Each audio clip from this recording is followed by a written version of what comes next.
అడుగుతున్నా. అసలు విషయం ఏంటంటే ఉమ్,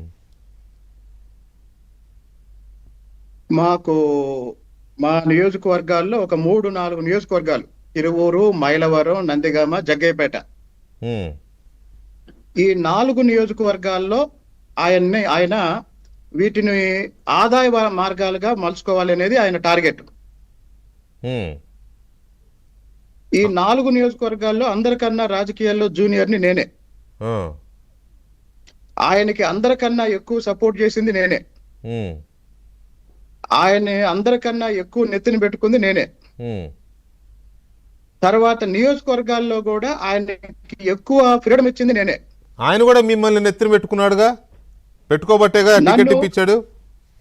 నేను చెప్పాను, టికెట్ ఇప్పించిన విషయంలో ఆయన నాకు ఫుల్ సపోర్ట్ ఇచ్చాడు. ఆ విషయంలో నేను ఎప్పుడు చెప్పమన్నా చెప్తాను. Okay, okay, right. ఆ తర్వాత జరుగుతున్న విషయాల్లో ఇప్పుడు నేను ఎమ్మెల్యే అయిన తర్వాత వచ్చిన మొట్టమొదటి ఇష్యూ ఏంటంటే, నా నియోజకవర్గంలో పేకాట పెట్టడానికి వీలు లేదు అని చెప్పాను నేను. అది యాక్చువల్ గా పేకాట అనేది ఆయనకి ఒక ఇన్కమ్ సోర్స్. ఓకే. అసలు ఈ పేకాట కన్నా ముందు ఇందాక మీరు అడిగారు, ఆయన మరి 100 కోట్లు 1000 కోట్లు అని చెప్పారు మీరు. అవును. ఇప్పుడు జైల్లో ఉన్న కసిరెడ్డి, లిక్కర్ కేసులో జైల్లో ఉన్న కసిరెడ్డి ఉన్నాడు కదా, కసిరెడ్డి రాజేందర్ రెడ్డి ఏదో ఉందిలే, రాజశేఖర్ రెడ్డి అనుకుంటాను. ఆయన డబ్బులు కొన్ని ఈయన దగ్గర ఉన్నాయి. అవును, అప్పట్లో పేరు వచ్చింది, ఆయన నాకు సంబంధం లేదు అన్నాడు. కసిరెడ్డి, శివిరెడ్డి. ఇప్పుడు ఇంకొక విషయం కూడా మీరు వినాలి. రఘురామకృష్ణరాజు గారిని అమానుష్యంగా లాకప్ లో హింసించిన ఐపీఎస్ అధికారి ఎవరైతే ఉన్నారో, వెంకటకృష్ణ గారు, వింటున్నా. ఆయన ఇచ్చిన డబ్బులతో ఈయన ఎలక్షన్ చేశాడు. ఎవరు? పివి సునీల్ కుమార్ గారు చిన్ని గారికి డబ్బులు సర్దాడా ఎలక్షన్ లో?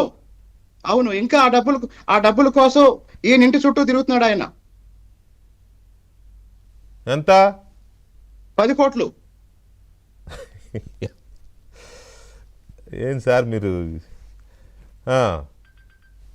ఓకే. నేను చాలా మీరు చిన్ని అంటున్నారు, లేదా మనందరం చిన్ని గారు అంటాం.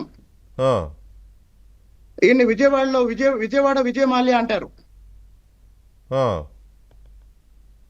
విజయవాడలో బాగా బిజినెస్ సర్కిల్లో ఈయన ఎవరు పేరు పెట్టి పిలవరు, విజయ మాల్యా అని పిలుస్తారు, విజయవాడ విజయ మాల్యా అని పిలుస్తారు. కానీ మరి ఆయన విజయ మాల్యానా లేకపోతే నీరవ్ మోదీనా పక్కన పెడితే, ఇప్పటి వరకు ఎలక్షన్లు అయిన దగ్గర నుంచి ఇప్పటి వరకు మీరే చాలా వివాదాల్లో రోడ్డుకెక్కారు, లేదా పార్టీ వివరణ కోరింది, మీరే వివాదాలు ఇరుక్కున్నారు. కానీ ఆయన ఫస్ట్ టైం మీతోనే జరుగుతుంది వివాదం. మరి అది కూడా చెప్తాను. ఒక రాజకేశ్వరరెడ్డి విషయంలో మాత్రం ఆయన పేరు వచ్చింది, ఆయన నాకు సంబంధం లేదనే స్టేట్మెంట్ ఇచ్చాడు, కానీ ఆ పేరు వచ్చింది.